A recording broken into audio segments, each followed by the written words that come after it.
অলিগলি সহ জেলা এবং অন্যান্য জায়গায় যে সমস্ত আধ্যাত্মিক নেতা ইসলাম প্রচারক যারা এসেছিলেন তাদের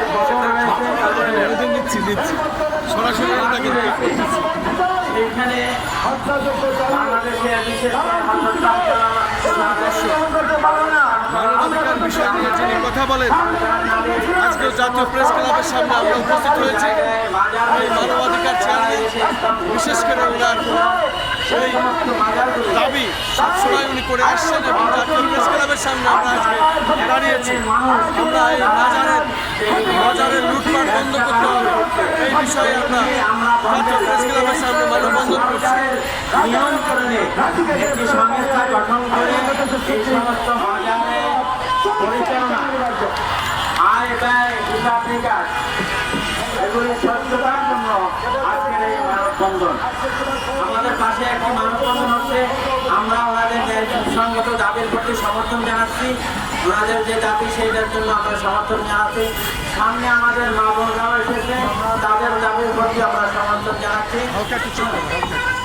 শুধু দর্শক, আজকের এই বিশেষ যে মানববন্ধন হচ্ছে এবং এই মানববন্ধনের চেয়ারম্যান বিশেষ করে বাংলাদেশ জাতীয়তাবাদী মানবাধিকার পরিষদের চেয়ারম্যান, উনি প্রিন্সিপাল ASM মোস্তফা কামাল, ওনার আজকের এই দাবি, এই মানববন্ধন কেন করছেন উনি সেই বিষয়টাই তুলে ধরছেন। উদ্দেশ্য হলো যে বাংলাদেশের বিভিন্ন জেলায় বিভিন্ন জায়গায় খবর রয়েছে, যেগুলি আমাদের ভাষায়, আমাদের প্রচলিত ভাষায় মাজার বলি। বিশেষ করে এখানে শাহ আলী রহমতুল্লাহ আলাইহি মাজার রয়েছে এই হাইকোর্টের পাশে, কোরআন রহমতুল্লাহ আলাইহি, হযরত শাহজালাল রহমতুল্লাহ আলাইহি, যাদের মাজার রয়েছে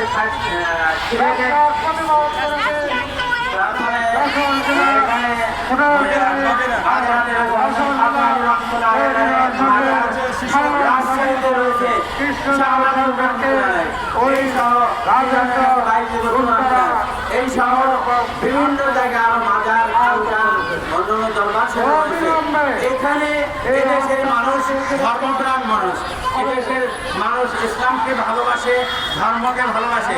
তাদের অল্প আয়ের মধ্য থেকেও মনের আপত্তি দান সৎকার করার জন্য, দান খয়রাত করার জন্য সবে নিয়েছে এই সমস্ত জায়গায় টাকা পয়সা দিয়ে থাকে, অন্ধগুলো দিয়ে থাকে, গরু সকল দিয়ে থাকে।